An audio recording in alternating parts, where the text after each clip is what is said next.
malam. Urban Misteri kali ini akan menceritakan sebuah kisah dari sahabat kita yang bernama Deden. Oke, langsung kita lanjut ke ceritanya aja ya. Selamat malam, nama saya Deden. Saya aslinya berasal dari kampung. Yang namanya kampung, kadang nuansa mistisnya memang sangat kental ya. Apalagi zaman dulu yang bisa dibilang masih kanan kiri hutan atau kebun lah.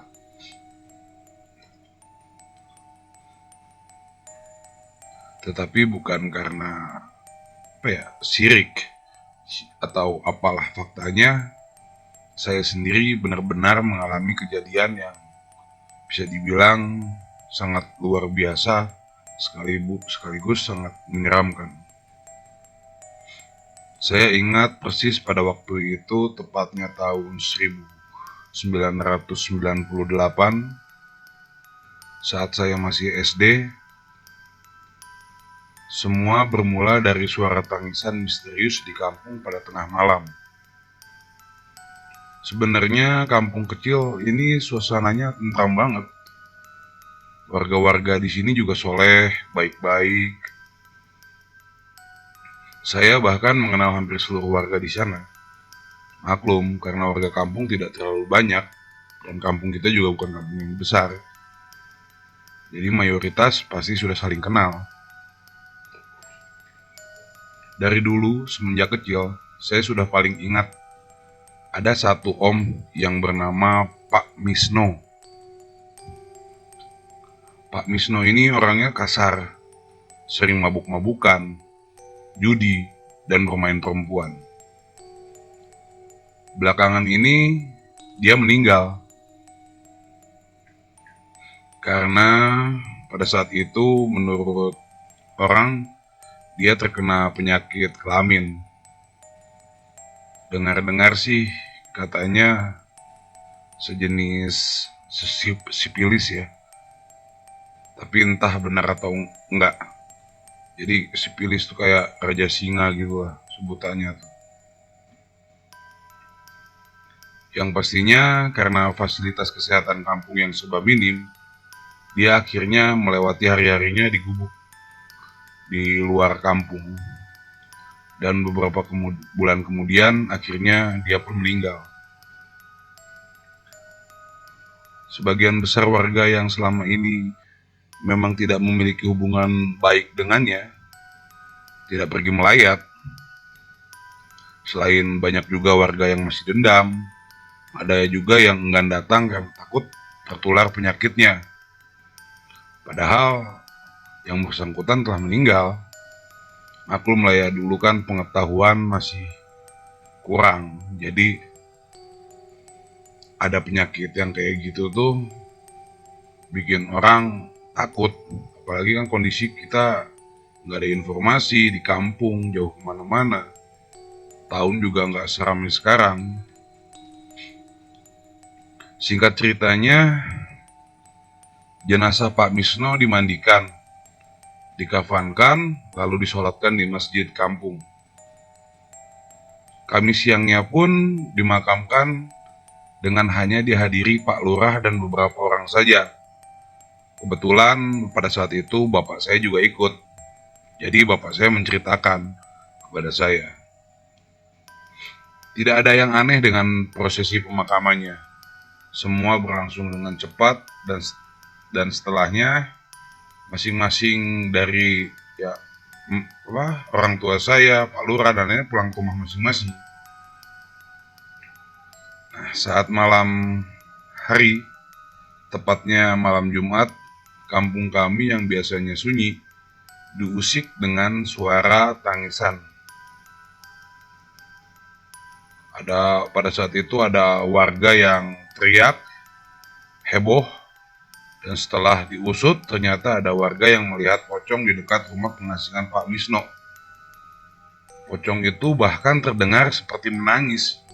Pocongnya nangis sambil terseduh-seduh.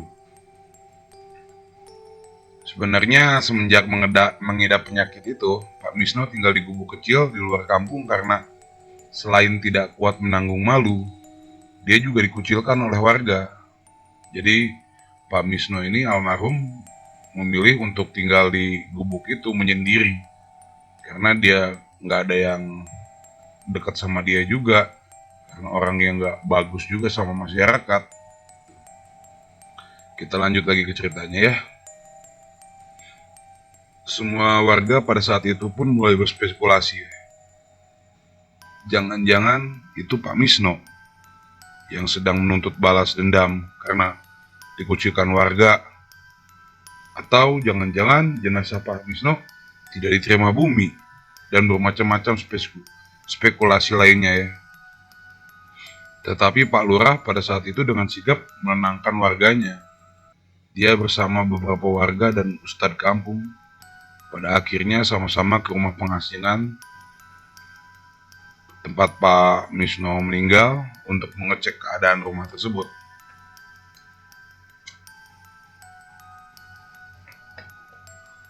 Pada saat itu, rombongan warga yang mengecek tidak bisa menemukan apa-apa ketika sampai di sana. Jadi semua kembali ke rumah masing-masing.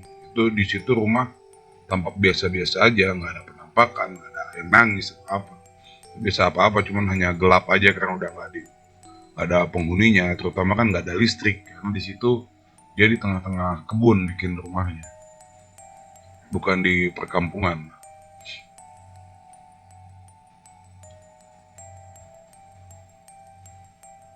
Saya pada saat itu tahu sekali karena suasana kampung kan menjadi tidak tenang. Bahkan di sekolah pun kami disuruh guru untuk langsung pulang dan jangan main dekat gubuk Pak Misno yang dulu tempat dia tinggal sewaktu masih hidupnya. Sebagai anak SD tentu saja kami patuh pada saat itu. Biasanya kami yang main gagahan dan adu berani pun merasa seram, mana ada yang berani ke sana. Ya, kalau dulu kan zamannya uji nyali gitu. Walaupun kami berani pun kita nggak berani main ke sana karena udah dengar ceritanya, gosip-gosip yang maklum di kampung. Semenjak itu, terkadang malam-malam tertentu selalu terdengar suara tangisan dari luar rumah. Saya masih kecil saat itu, tidak berani mengintip. Bapak saya juga cuma nyuruh saya untuk tidur aja. Katanya itu hanya suara binatang, jadi tidak perlu takut. Tetapi pada dasarnya saya sangsi. Suara binatang apa yang mirip tangisan? Gitu kan. Nggak ada lah binatang yang suaranya kayak tangisan gitu. Belakangan, frekuensi dari suara tangisan itu semakin sering dan sangat meresahkan warga. Setelah diadakannya musyawarah, akhirnya warga memutuskan untuk melakukan patroli malam. Dan pada saat itu dilakukan juga lah malam itu juga patrolinya. Bahkan beberapa warga mengatakan akan mencoba untuk menangkap hantunya, yakni hantu pocong yang nangis itu mau ditangkap oleh warga.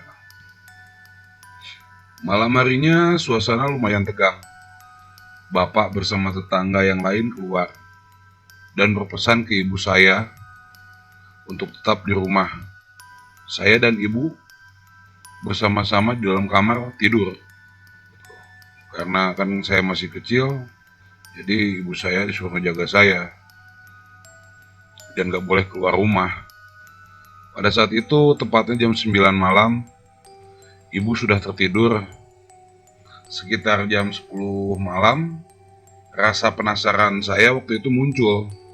Maklum anak kecil ya, masih penasaran kan. Bapak saya kemana nih? Gitu kan, pengen ngintip gitu kan. Jadi saya ingin sekali melihat bagaimana orang dewasa menangkap pocong yang sedang nangis yang meneror warga kampung itu. Jadi pada saat itu saya nekat untuk keluar melalui jendela kamar, lalu mengendap-endap agar jauh dari rumah.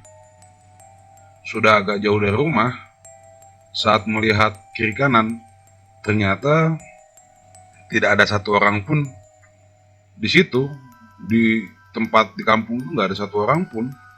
Saya bingung kemana ya mereka. Bukannya mereka sedang melakukan patroli dan berburu pocong.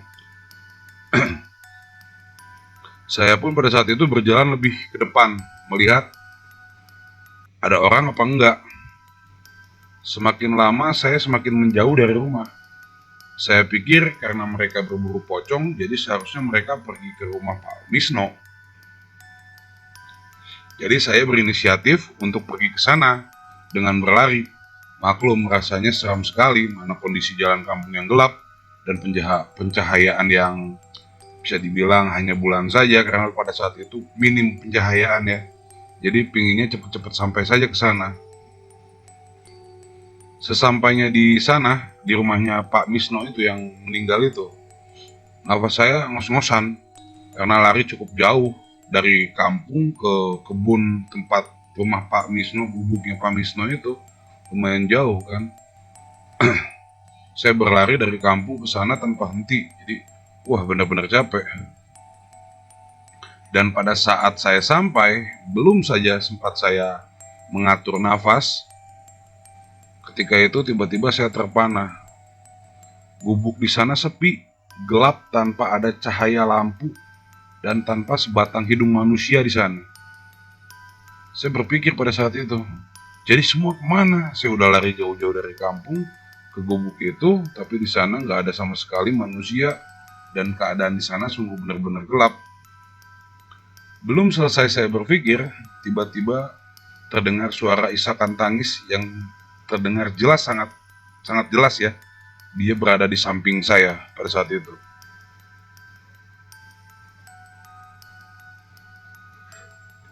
Pada saat itu, perlahan-lahan saya menoleh kepala ke sumber suara itu, menolehkan kepala saya ya. Saat saya menoleh, saya melihat sesosok putih di atas atap yang menatap saya dengan wajahnya yang menyeramkan, penuh dengan darah. Sosok itu mendekat ke arah saya.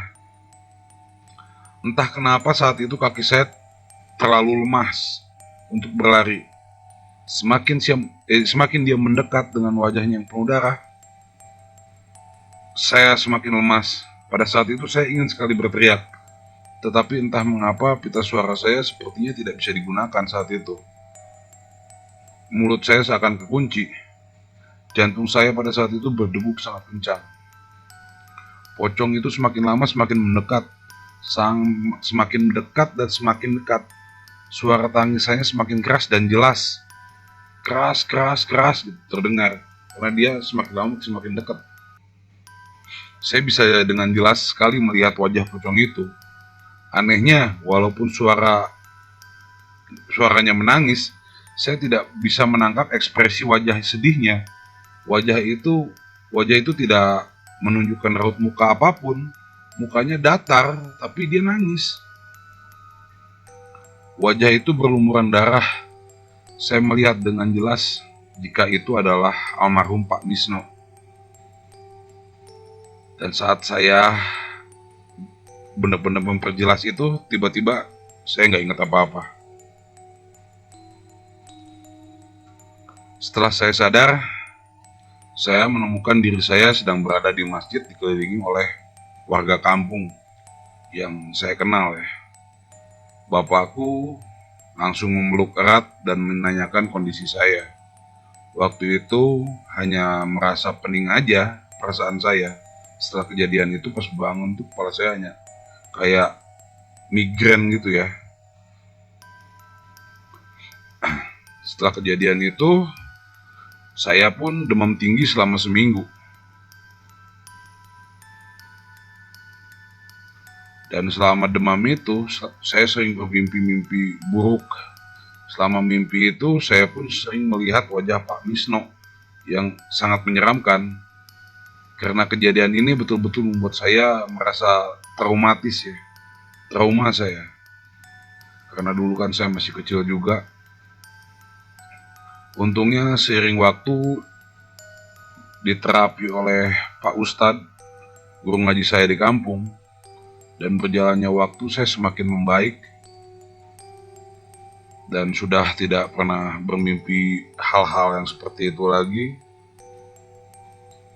Dan belakangan ini saya diceritakan oleh bapak saya kalau rombongan warga yang menuju makam Pak Misno dan membaca doa di sana untuk agar Pak Misno tenang di alam sana. Jadi pas warga berangkat itu, warga nggak menuju rumahnya sebenarnya, tetapi menuju ke makamnya. Dan bodohnya saya langsung menuju ke rumahnya. Sekian dari saya, selamat malam.